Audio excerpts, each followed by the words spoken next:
अस्सलाम वालेकुम। मोहम्मद अज़हर सिद्दीक अपने स्पेशल प्रोग्राम के साथ हाज़िर खिदमत है। बड़े दावे हो रहे हैं और मुज़ाकरात वो कह रहे हैं कोई नहीं होने। और जो मैं आपको बात एक कह रहा था ना, जो मुज़ाकरात में एंगेज करने की बातें हो रही थी, वो क्या ड्रामा था आप समझ गए। और अगर मुतालबात ना मानेंगे तो पाकिस्तान तहरीक इंसाफ आगे क्या जाएगी।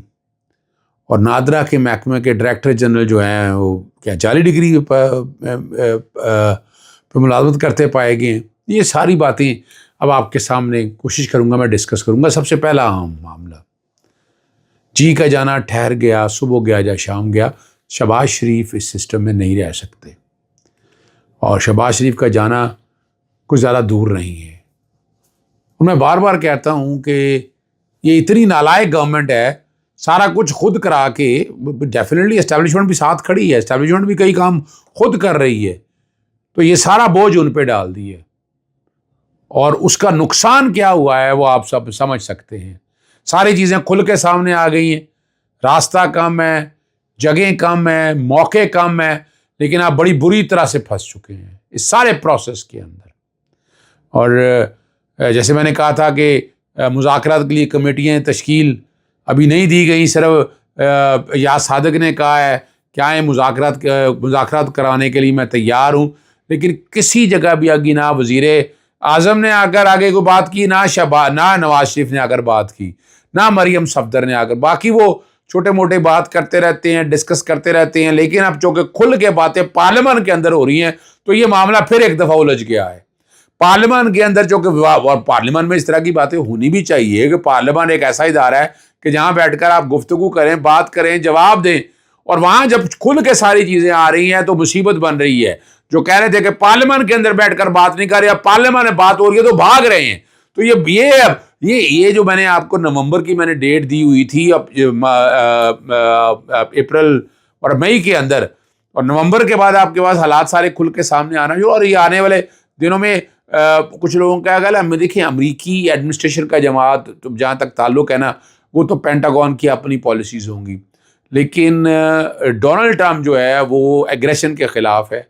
वो ऐसा कोई काम नहीं करेगा जिससे एग्रेशन ज़्यादा बढ़े, टेररिज्म ज़्यादा बढ़े, वो अवॉइड करेगा। वो ह्यूमन राइट वायलेशन को बर्दाश्त नहीं करेगा। इसीलिए उसके जितने काबीना के लोग मुंतखब किए हुए पॉलिसी स्टेटमेंट दे रहे हैं कि ह्यूमन राइट वायलेशन वो बर्दाश्त नहीं करेंगे, और इसीलिए वो उस मामलात को इस डगर पर लेकर जा रहे हैं। लेकिन दूसरी तरफ जो आवाज़ जो एस्टैब्लिशमेंट है वो अपनी आवाज़ सामने कहानी रख रही है। और कहा गया कि आला सतह पर फैसला किया गया कि तहरीक इंसाफ वाले उल्टे हों या सीधे हों, उस वक्त तक मुज़ाकरात नहीं होंगे जब तक 9 मई का फैसला नहीं आ जाता।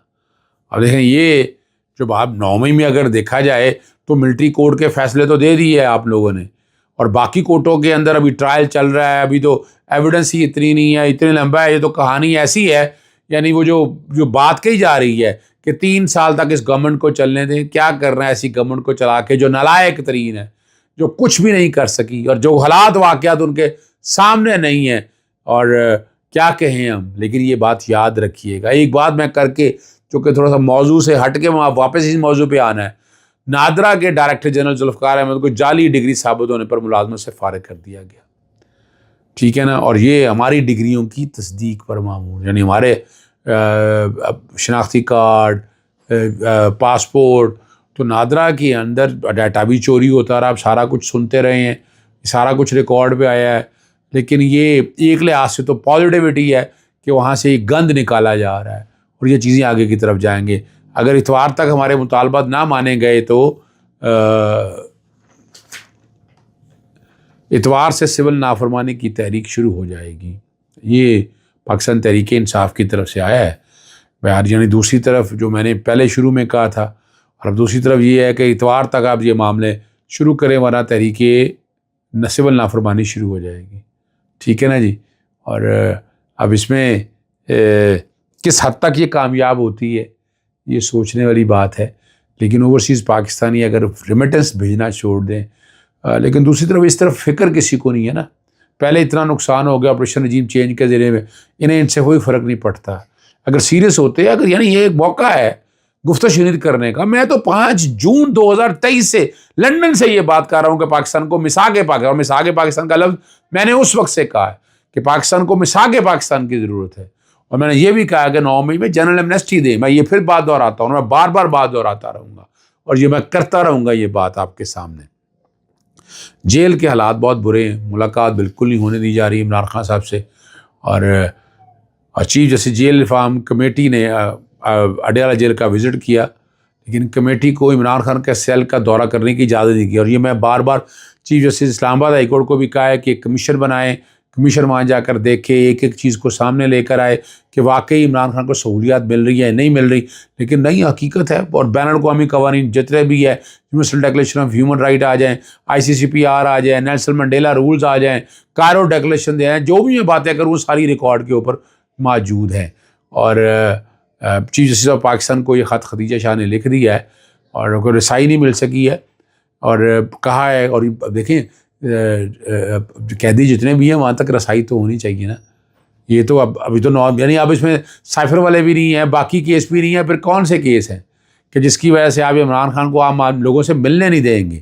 190 ملین پاؤنڈ کیس میں حتمی دلائل اس وقت بھی اڈیالہ جیل میں جاری ہیں اور یہ کافی لمبے اور لینتھی دلائل ہیں. اگر دلائل میں جسے پروگرام ریکارڈ کر رہا ہوں، اگر دلائل مکمل ہو گئے اس وقت تک تو فیصلے کے لیے ہو سکتا ہے آج ہی کہیں یا کوئی ڈیٹ رکھیں فیصلہ سنانے کے حوالے سے.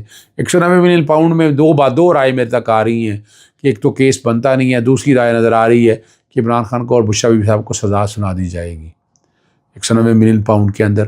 وہ عمران خان کو اندر رکھنا ہے، اندر رکھنے کے حوالے سے کوئی نہ کوئی، اب تو چونکہ وجہ ہے کہ اب تو کیس رہ کوئی نہیں گیا کہ جس کی بنیاد کے اوپر عمران خان صاحب کو اندر رکھا جائے. 190 ملین میں بار بار میں آپ کو کہتا ہوں کہ ہے کیا. ملک ریاض کی فیملی نے پیسہ یہاں سے باہر بھیجا، پروجیکٹ شروع کیا تھا، نہ کوئی ٹیکس اویژن ہے، نہ کوئی بلیک منی تھا، نہ منی لانڈرنگ کا یہاں پریڈیکیٹ آفینس کوئی نہیں ہے.